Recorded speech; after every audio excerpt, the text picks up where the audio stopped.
Next guest is the author of Levi's Unbuttoned. The woke mob took my job but gave me my voice. Jennifer Say, thanks so much for joining us. Thank you for having me. Happy to be here. And we were just talking, Levi's is such an iconic American company that was, I mean, when we think about blue jeans, right? The most standard, basic American piece of clothing. This is the company that pretty much invented it.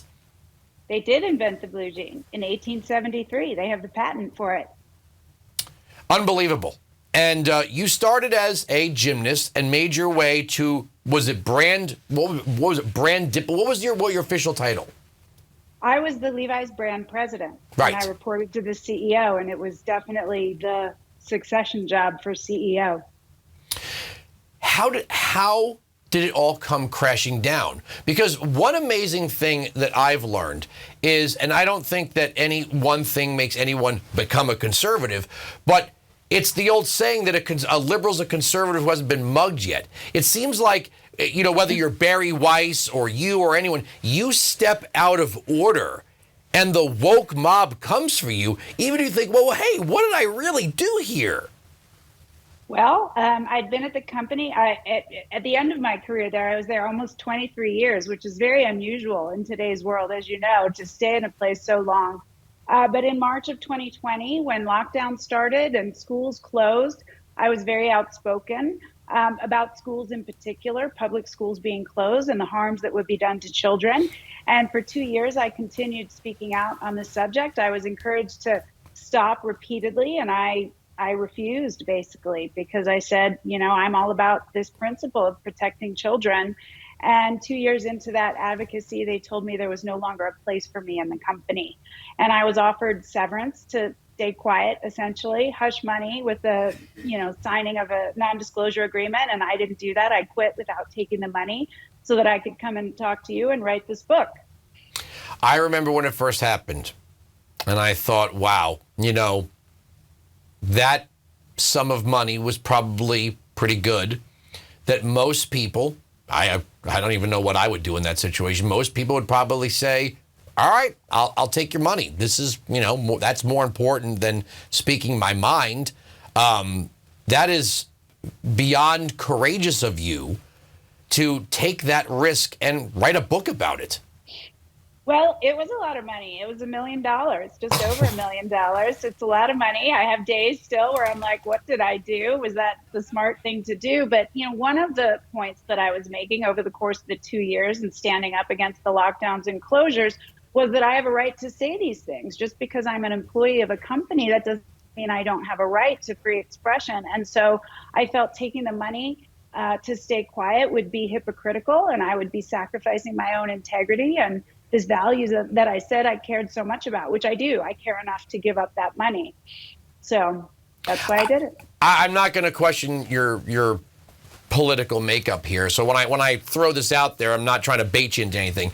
If you had come out and said, you know, maybe we ought to make a pair of jeans for trans women, right? Something that would accommodate male genitalia but still have a feminine fit, you'd have been a hero, right?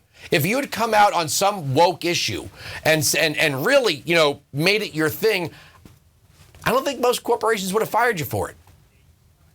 Oh, certainly not. I mean, if I had advocated the opposite position, that schools needed to stay closed and we needed to stay locked down until zero COVID, I don't think I would have been pushed out of the company for it. Has this affected your view of politics and, you know, society, government, woke? I mean, beyond just this. I mean, because some people, when they get mugged like this, it opens their minds to lots of other things. Absolutely. I had been a lifelong lefty, a registered Democrat my entire voting life. I'm now a registered independent. I don't want to be wedded to any particular orthodoxy. I want to vote according to my values and the things that I care about. So I've absolutely, you know, changed the way I think about that and how I vote. And I will vote for those who stand for freedom and against these lockdowns, which were cruel and ineffective and unnecessary. And that's my priority right now. I also would just say I'm increasingly alarmed about the collusion between government and some of these left-leaning companies, as we've seen of late with Twitter. and operatives from the Democratic Party influencing directly Twitter workers to deplatform folks who went against the narrative. And there is connection between Levi's and the Democrats in California as well. And they're moving in lockstep. And I think when companies are acting as an arm of the government, we don't, in fact, have free speech. This is not a free country when they're acting in collusion with each other. And that is very alarming to me. And I will continue to speak out on it. Have you lost any friends? I mean, most of my friends. Really? Yep. But I got a lot of new ones, so it's okay. But see, this is not something, I don't know.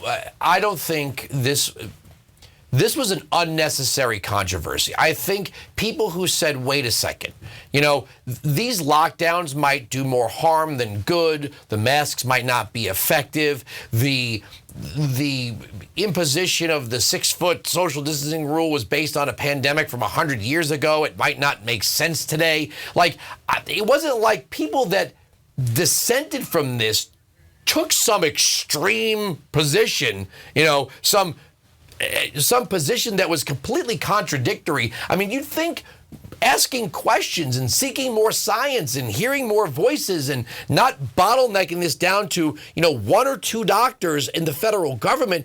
I mean, they say follow the science. I want to follow the science, but there's got to be more than one scientist. I honestly, as a conservative, libertarian, constitutionalist, whatever you want to call me, right-wing wacko, watching people who were aligned more Democratic than myself being sort of excoriated for daring to just question some of this stuff. I was like, wow, that's not an extreme. This is not an extreme position to take at all.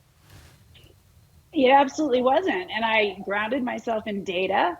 I have also been called a right-wing, did you say wacko or lunatic? Yeah. Extreme MAGA Republican, semi-fascist, take your pick.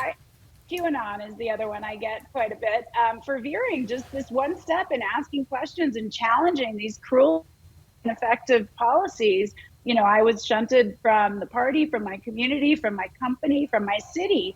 And you're right. It sounds so reasonable now, especially now that we know that these closures have caused such catastrophic harms to children. But at the time, especially in an extremely left-leaning city like where I live, San Francisco, it was this unspeakable thing. And you were just tarred and feathered as a racist if you said this. You wanted Black children to die if you advocated for open public schools. And I will say the private schools opened in the fall of that year, and all of my peers sent their kids back to private schools. So they weren't opposed to school, in person for their own children. And the hypocrisy of that just enraged me. And I thought I could just make people see it, the hypocrisy. But clearly I was wrong because, lockdowns and the policies associated with lockdowns were just bought into with such fervor. And it was the only narrative that it was okay to speak to or adhere to. So I had to go. I will leave it. I got to leave it here. I'll just say you're brave. You're brave. You're principled. I'm sorry this all happened to you, even if maybe past you I would have disagreed with. I would have still said you're a principled, stand-up person. Thank you so much for joining us. Thank you. I really appreciate the time. Thank you.